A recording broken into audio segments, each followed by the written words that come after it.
ગુજરાતની અંદર અનેક જગ્યા એવી છે કે જ્યાં દાદાનું બુલડોઝર ચાલી રહ્યું છે। અનેક એવી ગેરકાયદેસર જગ્યા છે કે જેમની ઉપર બાંધકામ ખડકી દેવામાં આવ્યા છે। તમામ બાંધકામ છે તોડી પાડવામાં આવી રહ્યા છે અને એમને જ તોડવા માટે દાદાનું બુલડોઝર છે અનેક જગ્યાએ ફરી રહ્યું છે।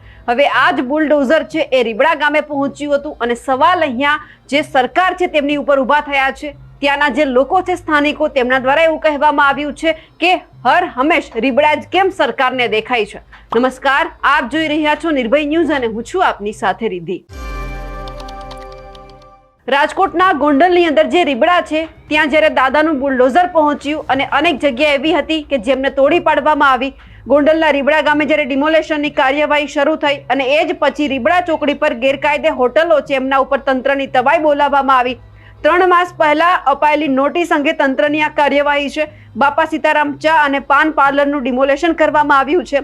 200 ચોરસ મીટર જગ્યા છે તે ખુલ્લી કરવામાં આવી છે, પણ અહીંયા જે હોટલ માલિકો છે તેમણે સરકારની જ્યાં કામગીરી થઈ રહી છે તેમના ઉપર સવાલો ઉઠાવ્યા છે અને એવું કહ્યું છે કે રીબડા જ કેમ સરકારને દેખાય છે, રીબડાને જ કેમ ટાર્ગેટ કરવામાં આવે છે।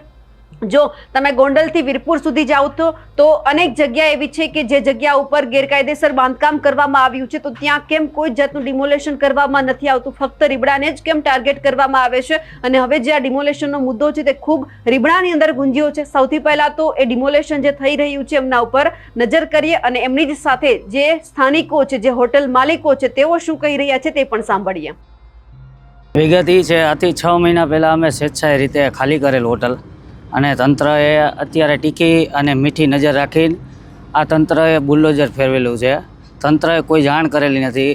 રાતે સવારના 5 વાગ્યાનું ડિમોલેશન ચાલુ છે, નથી બીજી વસ્તુ કાંઈ અમારે અત્યારે અહીંયા હયાત અને અમે અમારી રીતે સ્વેચ્છાએ ખાલી કરેલું, છતાંય આ લોકોએ કોઈની મીઠી નજર હેઠળ આ તંત્રએ બુલડોઝર ફેરવેલું છે। આ પહેલાં પણ અમે એવું આવેદનપત્ર આપેલું જેથી 6 મહિના પહેલાં કે ગૌચર 82 ગામડામાં ગૌચર એટલી દબાવેલી છે, હોટલો, ઓફિસો, રોડ ઉપર ટ્રાન્સપોર્ટ એ જગ્યાએ તંત્રને ક્યાંય દેખાતું નથી। એને Ribda only for Ribda target કેમ કરવામાં આવે છે? અમુક એવા તત્વો હશે એના દ્વારા રીબડા ટાર્ગેટ કરવામાં આવે છે જેને રીબડા વારંવાર નડે છે। ગ્રામજનો તો રીબડા તો પરિવાર એક સાથે 82 ગામડા સાથે પરિવાર જોડાયેલો છે અને આ લોકો રીબડાને જ કેમ ટાર્ગેટ કરે છે એ એક સમજાતું નથી। અમુક એવા તત્વો હશે જેને રીબડા નહીં પતતું હોય।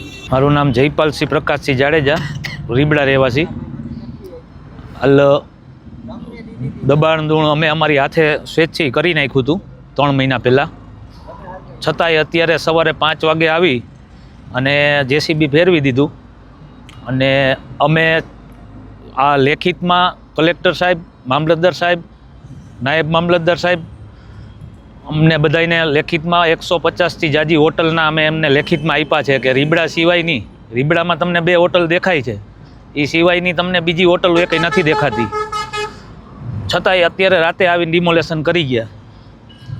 અને અમે સંસદમાં પણ ભાજપ સાથે છીએ, તાલુકામાં પણ ભાજપ સાથે છીએ, રીબડા ગ્રામ પંચાયત આખી ભાજપ સાથે છીએ, બધાય રીબડાના બધા ટોટલી બધા ગ્રામ પંચાયતના કે ગામના ગામજનો બધા ભાજપ સાથે જ છીએ। અત્યારે મામલતદાર સાહેબે અમને નોટિસ આપી હતી 3 મહિના પહેલાં, અમને ખાલી કરવાનું કીધું, પણ ખાલી રીબડા એક જ કેમ, બાકી એકેય કાંઈ દેખાતી નથી। ઓફિસો છે, હોટલો છે, અહીંથી વીરપુર સુધીમાં બધી કોઈ વસ્તુ નથી દેખાતી, ખાલી રીબડા જ દેખાય છે।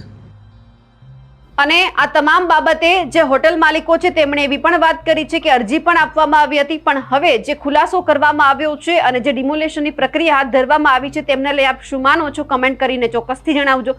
સાથે જ અમારી નિર્ભય ન્યૂઝ ચેનલને લાઇક, શેર અને સબસ્ક્રાઇબ કરવાનું ભૂલશો નહીં। નમસ્કાર।